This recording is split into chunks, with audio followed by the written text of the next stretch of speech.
Bienvenue. Découvrons ensemble quelques braquages historiques, exécutés avec une précision digne d'un film.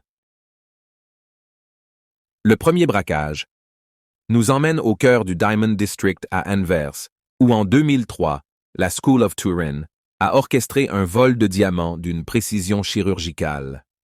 Ils ont commencé par louer un bureau dans le bâtiment des coffres-forts 2 ans avant le vol, se faisant passer pour des diamantaires. Ils ont ensuite installé une caméra cachée au-dessus de la porte du coffre pour enregistrer les combinaisons. Le jour J, ils ont contourné les détecteurs de chaleur et de mouvement grâce à des techniques élaborées, notamment en utilisant un long bâton recouvert de plastique pour placer des sacs de sable sur les détecteurs. Leur planification méticuleuse leur a permis de repartir avec un butin estimé à plus de 100 millions d'euros.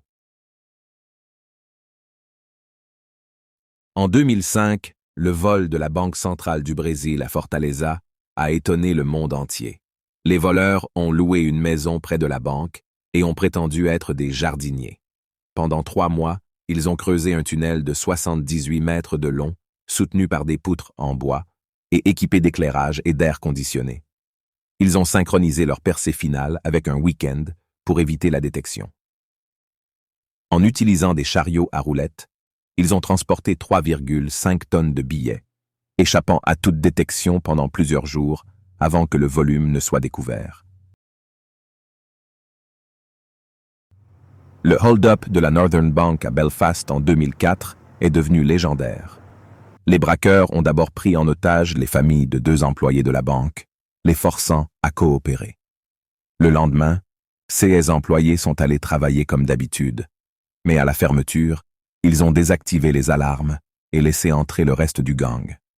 Ils ont vidé les coffres et ont même pris le temps de trier les billets, laissant derrière eux ceux qui étaient traçables.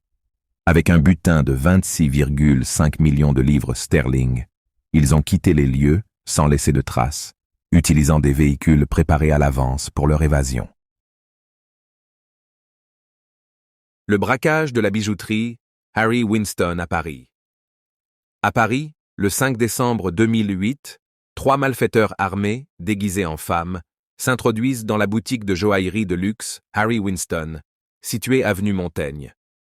Leur connaissance précise des lieux leur permet de cibler certains employés et de localiser les 2 coffres forts où sont conservés des bijoux qui ne sont pas exposés. Le butin s'élève à 85 millions d'euros en bijoux. Les suspects présumés du braquage sont appréhendés 6 mois après les faits par la brigade de répression du banditisme.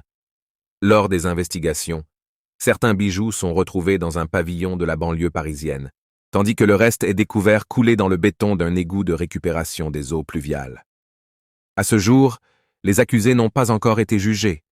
Ce double braquage de la bijouterie Harry Winston, survenu en 2007 et 2008, est l'un des plus importants au monde, avec un préjudice total estimé à plus de 100 millions d'euros. 8 hommes comparaissent devant la cour d'assises de Paris pour leur implication dans ces affaires. Certains risquent jusqu'à 30 ans de prison, tandis que d'autres, récidivistes, encourent la réclusion criminelle à perpétuité.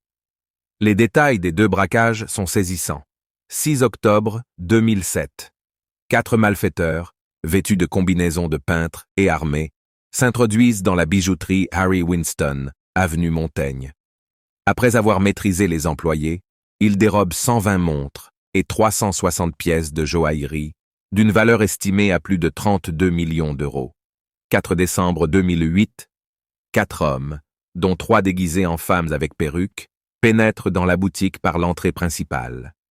Avec la complicité du même agent de sécurité, ils s'emparent de 104 montres et 297 pièces de joaillerie, évaluées à 71 millions d'euros avant de prendre la fuite. Ces casses du siècle ont marqué l'histoire de la criminalité et de la haute joaillerie à Paris. Le 9 mai 2013, 7 personnes ont été écrouées à New York pour des braquages d'un nouveau genre. Ces individus étaient des hackers appartenant à un vaste réseau mondial de 26 pays. Leur cible, les systèmes informatiques de groupes bancaires. Leur méthode consistait à pirater les numéros et codes secrets de cartes prépayées, puis à supprimer le plafond de retrait. Ensuite, ils retirèrent de l'argent dans le monde entier via les distributeurs automatiques.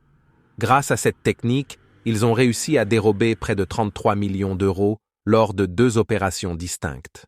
La première, en décembre 2012, visait une banque des Émirats et a rapporté 5 millions de dollars.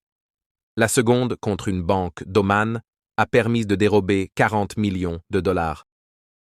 Cela a été qualifié de braquage bancaire du XXIe siècle par les autorités.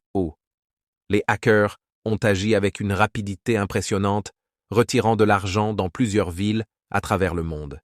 Ils ont ensuite blanchi ces fonds par des achats coûteux ou en les envoyant en gros au cerveau de l'opération. Une affaire de cybercriminalité d'une ampleur sans précédent. Le vol d'objets d'art au musée Isabella Stewart Gardner de Boston en 1990 est l'un des plus audacieux et mystérieux de l'histoire.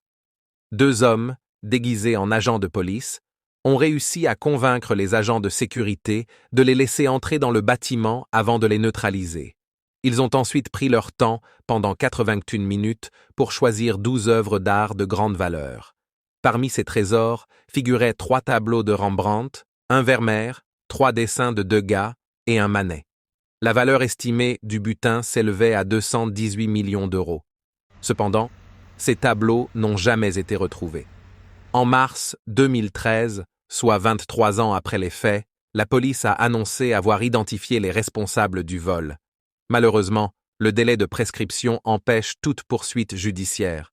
Ce vol reste donc l'un des plus grands mystères de l'histoire de l'art, et les tableaux volés continuent de susciter fascination et intrigue. Voilà, nous sommes à la fin de cette vidéo. Si ce genre de contenu vous plaît, n'hésite pas à t'abonner pour ne pas rater les prochaines vidéos, liker, partager, commenter. À la prochaine.